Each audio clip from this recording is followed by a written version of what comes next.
शिव महापुराणे सप्तम्यां वायव्य संहितायां अथ हिंदी अनुवाद।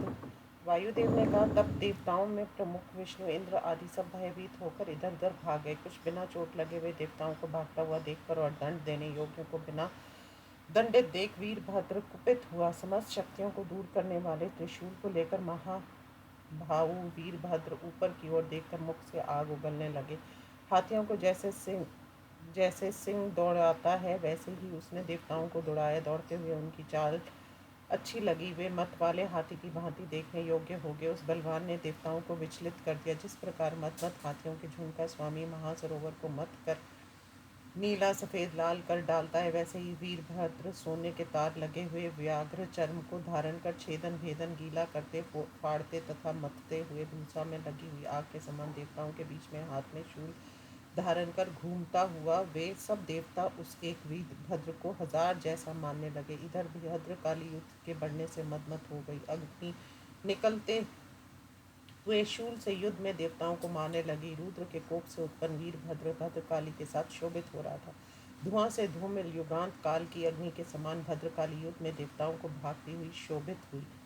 कल्याण में जैसे अग्नि ज्वाला से संपूर्ण संसार नष्ट हो जाता है, वैसे ही रुद्र गणों के प्रमुख उसने घोड़े सहित सूर्य पर वीरभद्र ने बाएं पैर से आसानी से मारा। अग्नि को तलवार से, पटिश से यमी को, दृढ़ शूल से रुद्रों को, मुदगर से वरुण को, परेख से निवृत्ति को तथा वायु को टंक धर ने मारा। वीर गणेश्वर ने युद्ध में सभी देवताओं, मुनियों तथा शिव विरोधियों को मारा। तब वीरभद्र ने सरस्वती तथा देव माता अदिति की नाक नाखूनों से नोच ली।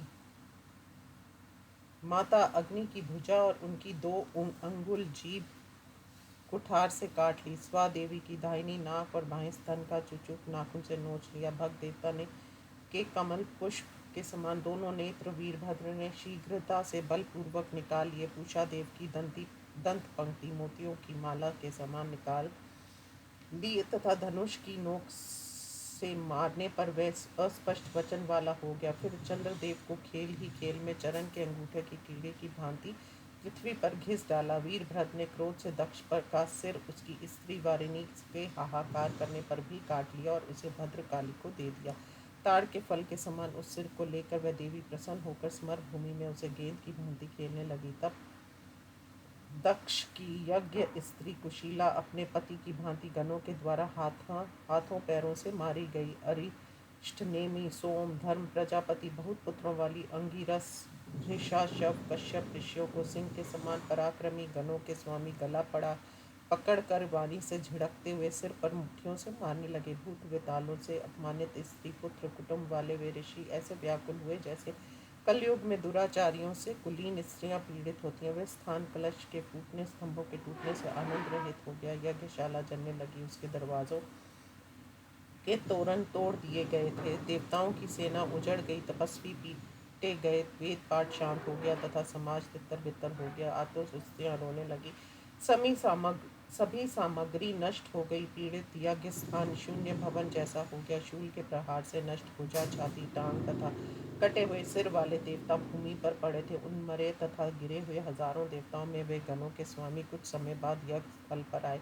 प्रलय काल की अग्नि के समान वीरभद्र को आया देखकर मरने के भय से डरा हुआ यज्ञ मृग का रूप धारण कर वहां से भागा। वीरभद्र ने उसे भागता हुआ देख उस पर अनेक भीषण बाण चलाए। कानों तक खींची हुई उसकी धनुष की डोर ने मेघ के समान शब्द करते हुए आकाश भूमि को शब्दमान कर दिया। उस शब्द को सुनकर मैं मरा ये कहकर वह यज्ञ विह्वल हो गया। जब वीरभद्र अर्धचंद्र बाण को लेकर यज्ञ पुरुष के पीछे दौड़े तो भय से लड़खड़ाते पैरों वाले कांपते हुए प्रभाहीन उस मृग रूप यज्ञ को सिर रहित कर दिया। उस सूर्य संभव यज्ञ पुरुष की स्थिति को देखकर विष्णु कुपित होकर युग के लिए तैयार हुए। सभी पक्षियों के राजा सर्पों को खाने वाले गरुड़ बड़े वेग से उन्हें अपने ऊपर बैठाकर वहां लाए। मरने से बचे हुए किंतु मरने के लिए तैयार इंद्र आदि देवताओं ने उनकी सहायता की। वीरभद्र ने विष्णु की सहित उन देवताओं को उस प्रकार देखा जैसे सिंह सियारों को देखता और देखकर निर्भय हो हंसने लगा। इस प्रकार श्री शिव महापुराण में देवदंड वर्णन नामक 21वां अध्याय समाप्त हो गया।